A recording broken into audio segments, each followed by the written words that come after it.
friends, it's Amy at Doki Forest, and today I am sharing the journal pages I created using the prompts from April 5th, 2023, which was week 1 of April, for the Inspired to Create Open Collab.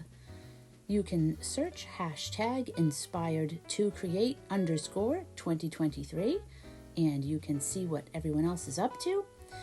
What is this challenge? This is an open collab hosted by Allison over at AJ's Inspired Life and Melissa over at Missy Creates. And I will have all of their info down below. So for this particular prompt, the word was Easter. And I exchanged prompts once again with my friend, and I will tell you what she gave me. And this, once again, is you take each letter of the prompt word, so in this case, Easter, and then you come up with a prompt for each letter. So, for example, for Easter, E, I had enchanted or enchanting. A was ant. S was self-care. T was transformation. E was endearing. And R was ring. So I began by painting the background, which you saw in the beginning, and I thought I would just make a ring, like a circle sort of pattern. But then I was thinking, well, hold on a second. In the beginning, I was just thinking ring like, a ring you wear on your finger, and I couldn't really figure out how to put that in. But then I was thinking, but if you have a ring of mushrooms, that is called a fairy ring. So I knew that was exactly how I wanted to handle that ring prompt. So I started with just that painted circle, but then I decided I could draw and paint a fairy ring of mushrooms going all around that circle. And these mushrooms are responsible for the enchantment. And that's how I'm handling that prompt, is that they have magical spores that are being released. And if you breathe them in, you never know what might happen. You'll be under some sort of enchantment. Now, have you encountered any fairy rings, either in your yard or on a walk? And if so, have you ever been enchanted? Mushroom rings are said to be places where fairies and fae folk of all kind dance and they do some magic, but it can actually be a place that could be dangerous for humans. Because can we handle all that magic? Maybe some of us, but probably not all of us. We gotta be careful.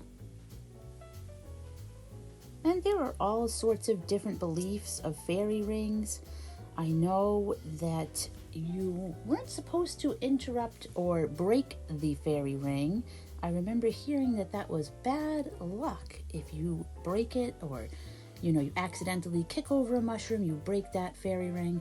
I had heard growing up that was bad luck. So I guess the moral of this story is just make sure you watch where you're stepping, because we're only human after all, right? We gotta be careful. We don't want to mess with this fae magic. Unless, of course, you have a fae friend that's with you that can kind of show you the ropes and make sure that you're kept safe. But if you're just out there on your own, definitely watch your step. So I am painting a bunch of mushrooms, and I wasn't even sure if I was going to be able to fit all of these on the page. I just figured I'll take all my little scraps of watercolor paper that are from other projects, and I'll just draw some little mushies on there.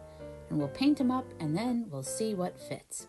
So I was just trying to have a bit of a variety of mushrooms, just so we can get some different colors in there. So here we go. I have my background with the original ring, and then I decided let's draw more rings with my white Posca pen or marker, and we're just gonna go all across the page with some stars and some dots, and this is like the mixing of the spores and the enchantment, and everything is sort of dreamy. And I just used acrylic here. Then I went over on the left side there with one of the enchanted shimmer acrylic paints, so that way it was extra shimmery. It's not glittery. It really is like a shiny shimmer. And then the sprays that I used on this page are just my homemade sprays using food coloring and water. And they are just what Care from My Take at the Lake calls fun sprays. I saw her making them and she was saying, you can just grab some supplies and make these yourself. You don't have to pay for fancy sprays. And I was so inspired. I went and I made some sprays. So that's me testing them out. And I love them. Now, who's this little guy? Well, it is an ant. A was for ant. And then over here, we have a little caterpillar that has just hatched and has now become a butterfly. And the ant over there is actually 2 prompts because it's A for ant. It's also S for self-care. So this is an ant who is relaxing in a leaf that is just full of some water. And this ant decided to just take a load off after a long day and just sink into a nice bath. And the butterfly, of course, is T for transformation. So this butterfly has just become a newly hatched butterfly, as I was saying. And let's see, is that everything? Oh, endearing. We have E for endearing. So she is looking at that ant and she is thinking he is quite endearing. Very interesting. You wouldn't think an ant would be too endearing. And I know ants have those little, I want to say antenna, but they're like by their mouth. So it's not the mandibles, but they have these other things. But I didn't draw them because they kept looking weird, so I left them off. So hopefully you can still tell it's an ant.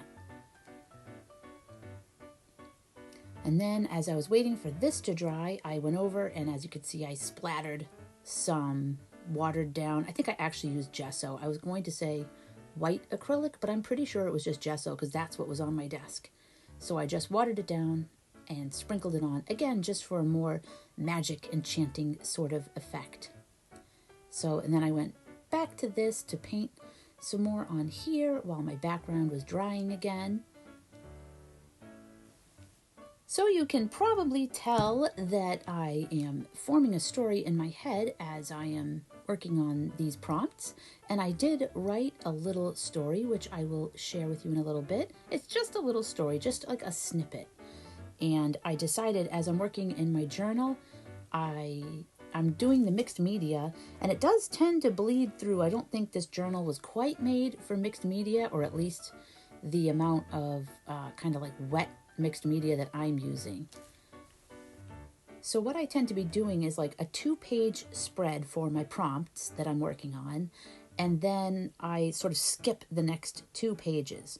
But on the back, I'm putting a little story. I'm putting where the prompts, so I don't forget the date and the word. And then if I have a little story, I'm going to put that there as well. And I'll share that at some point when I'm finished with this. I'll definitely do a flip through when I'm finished with the journal. And I might even do it before then. I don't know. But then you'll kind of see what I'm talking about there. And yeah, because I know some people are putting the prompt word like right on their page. And that looks awesome. But I feel like if I do that, it's going to distract me from the artwork. So I want to put it on the back because I definitely don't want to forget what my prompts were or what I was doing. But when I look at the art, I kind of want to just interpret it or have someone else interpret it however they want. I don't want any words to distract or, I wouldn't put my story right there either for the same reason because I want people to make up their own story if they would like to. And I'm just adding shading, as you can see. I just let a layer dry a little bit, and then I kind of go in there and add it in, and I'm really trying to make like it was water, like dewdrops in the leaf. I don't know if you can tell they were dewdrops. That's why they're all circles, but that was my idea, was this little leaf had just filled up with some water, just enough for an ant to soak in.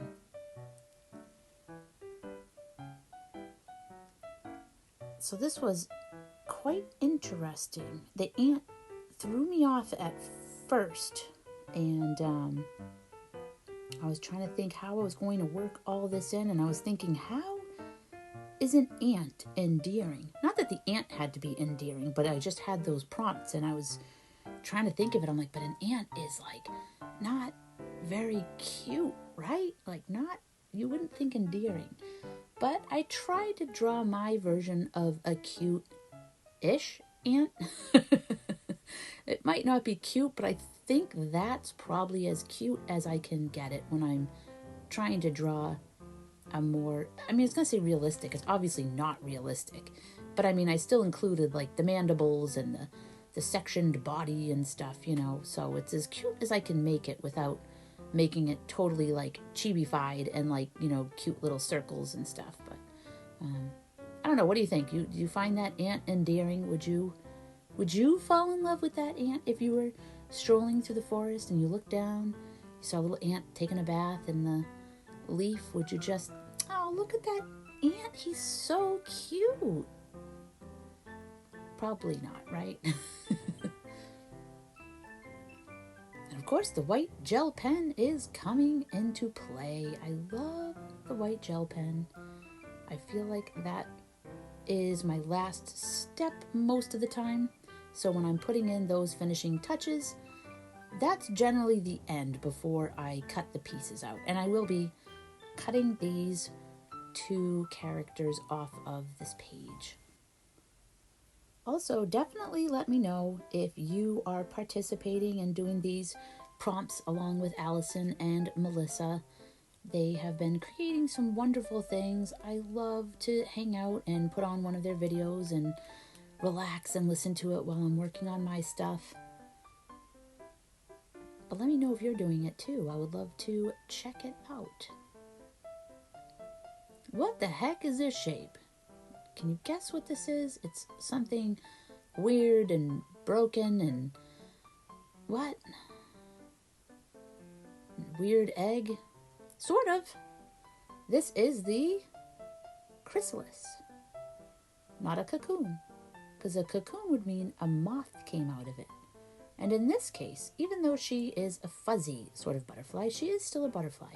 So this is a chrysalis. And as I mentioned, that is the transformation part of the prompt.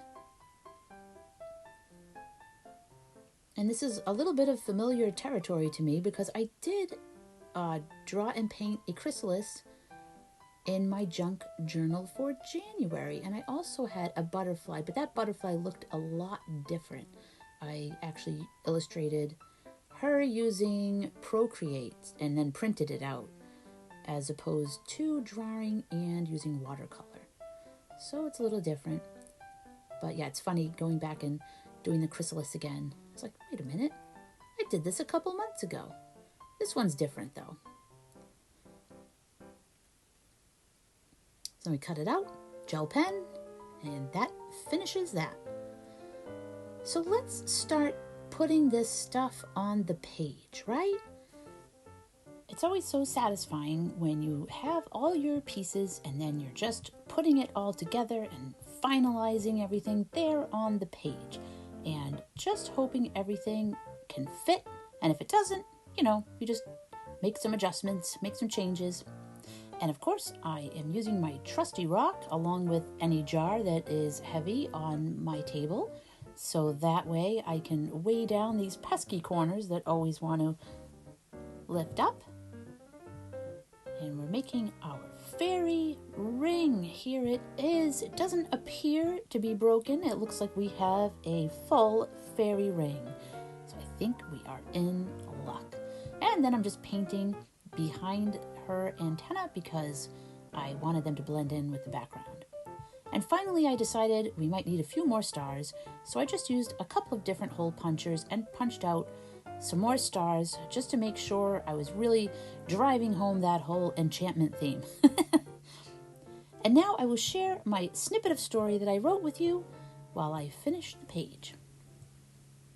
Arthur the ant had been working hard all day.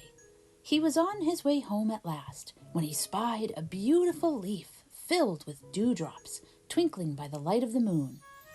It had been so long since he had thought to do something nice for himself that he just couldn't resist slipping into it and relaxing. Easing his exhausted carapace into the leaf, he failed to notice the fairy ring of mushrooms all around, their enchanted spores sparkling and drifting through the air. Nearby, a chrysalis had just cracked, and a gorgeous butterfly stepped out, reveling in her new transformation. As she stretched her wings and yawned, she breathed in the enchanted spores. Blinking, she looked around and saw the most endearing and lovely creature she had ever seen, relaxing in a bath of dewdrops. She felt her heart race and knew this was the love of her life. But was it really? Or was it the enchantment? Thank you so much for joining me today for a little art and story time. I hope you have a wonderful week, and I will see you again soon. Take care, everyone. Bye-bye.